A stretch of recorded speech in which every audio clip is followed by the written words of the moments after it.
नमस्कार साथियों, मैं दीपक सर परफेक्ट स्टडी जोन के यूट्यूब चैनल में आप सभी का स्वागत करता हूं।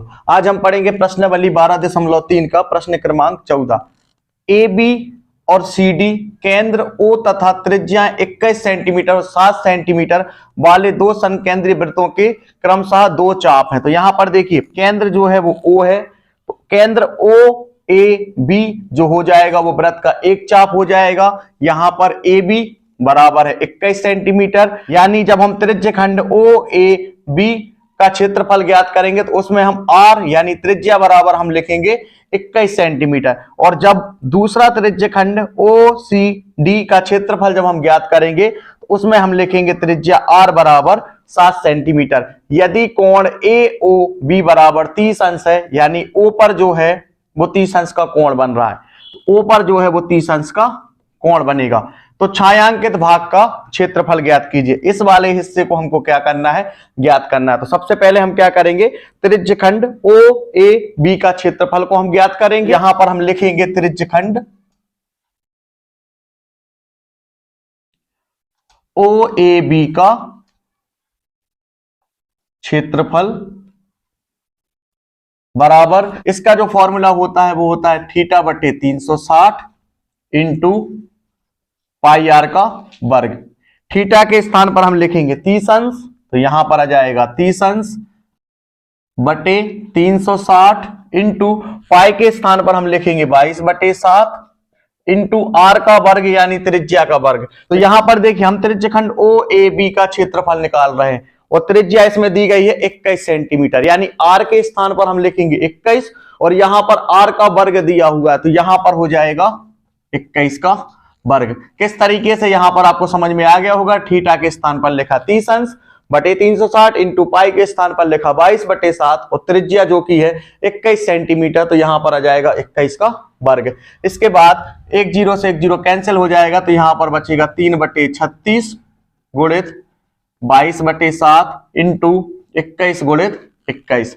इसके बाद 3 एकम 3, 3 एकम 3, 3 दूनी 6, तो यहां पर प्राप्त हो जाएगा 1 बटे 12, 7 एकम 7, 7 तिरी 21 इंटू यहां पर प्राप्त हो जाएगा 22 बटे 1, तो यहां पर है 3 गुणित 21। इसके बाद 3 चौके 12 और 3 एकम 3, 3 एकम 3 और 3 चौके 12, तो यहां पर क्या बचेगा, यहां पर बचेगा 1 बटे 4 इंटू 22 बटे 1 इंटू 21, इसके बटे में 1 हम लिख सकते हैं। इसके बाद 2 दूनी 4 और ये कैंसिल हो जाएगा 11 बार, तो यहां पर क्या प्राप्त हो जाएगा 11 गुणित 21 बटे 2।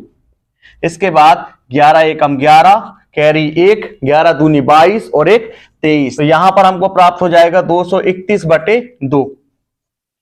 जब हम 2 का भाग जब हम 231 में देंगे तो यहां पर देखिए 2 एकम 2, इसके बाद यहां पर आ जाएगा, फिर 2 एकम 2, 1 यहां पर आ जाएगा, 2 पंचे 10, यहां पर 1 भाग नहीं जा रहा है तो यहां पर आ जाएगा दशमलव और यहां पर आ जाएगा 0। इसके बाद 2 पंचे 10, तो यहां पर जब 2 का भाग हमने 231 में दिया तो हमको प्राप्त हो जाएगा 115.5।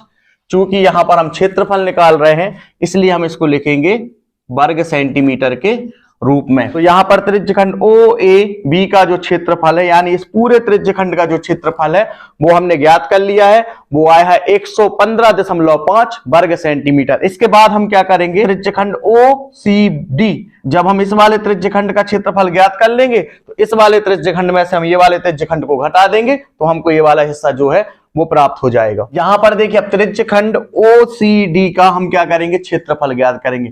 थीटा बटे 360 इंटू पाई आर का वर्ग, ये फॉर्मूला होता है। थीटा के स्थान पर हम लिखेंगे 30 अंश बटे 360 इंटू पाई के स्थान पर लिखेंगे 22 बटे 7। ओ सी डी की जो त्रिज्या है वो है 7 सेंटीमीटर, तो यहां पर हम लिखेंगे 7 का वर्ग। एक जीरो से एक जीरो कैंसिल हो जाएगा, 3 एकम 3, 3 एकम 3, 3 दूनी 6, तो ये आ जाएगा 1 बटे 12 इंटू 22 बटे 7 इंटू 7 का वर्ग है, यानी 7 गुणित 7। इस वाले 7 से ये वाला 7 जो है वो कैंसिल हो जाएगा, 2 6 12 और ये कट जाएगा 11 बार, तो यहां पर प्राप्त हो जाएगा 11 गुणित 7 बटे 6, तो 11 साते हो जाएगा 77 बटे 6। तो यहां पर हम क्या करेंगे, 6 का भाग हम देंगे 77 में। सबसे पहले 6 एकम 6, यहां पर 1 बचेगा, फिर इस 7 को हम यहां नीचे ले आएंगे, 6 दूनी 12, यहां पर बचेगा 5। इसके बाद यहां पर भाग नहीं जाता तो यहां दशमलव और यहां पर आ जाएगा 0। 6 8 हो जाएगा 48, इसके बाद यहां पर 2। तो यहां पर जब हमने 6 का भाग हमने 77 में दिया तो हमको लगभग प्राप्त हो गया 12.8। चूंकि हम क्षेत्रफल निकाल रहे हैं इसलिए हम इसको लिखेंगे वर्ग सेंटीमीटर के रूप में। तो यहां पर हमने OCD का जो क्षेत्रफल है वो हमने ज्ञात कर लिया, ये आया है 12.8 वर्ग सेंटीमीटर। OAB का जो क्षेत्रफल है इसको भी हमने ज्ञात कर लिया है, ये आया है 115.5। यहां पर हमको ज्ञात क्या करना है, छायांकित भाग का क्षेत्रफल, पूरे त्रिज्यखंड का क्षेत्रफल यानी OAB, ये हो जाएगा पूरे त्रिज्यखंड का क्षेत्रफल जो आया है 115.5। हम क्या करेंगे, इसमें से हम क्या करेंगे, OCD का क्षेत्रफल जो आया है 12.8, इसको क्या करेंगे, हम घटा देंगे तो हमको छायांकित भाग का क्षेत्रफल जो है वो हमको प्राप्त हो जाएगा। तो अभी आपको क्या करना है, वीडियो को रोक करके आप यहां तक नोट्स कंप्लीट कर लीजिए, इसके बाद हम क्या करेंगे, छायांकित भाग का क्षेत्रफल को ज्ञात करेंगे। तो यहां पर देखिए छायांकित भाग का क्षेत्रफल निकालना है, तो इसके लिए त्रिज्यखंड OAB का जो क्षेत्रफल है जो हमको प्राप्त हो गया है 115.5। इसके बाद माइनस त्रिज्यखंड OCD का जो क्षेत्रफल है वो हमको प्राप्त हो गया है 12.8। अब हम क्या करेंगे, इनको अब हम घटा देंगे। तो यहां पर देखिए 115.5, इसके बाद यहां पर है 12.8।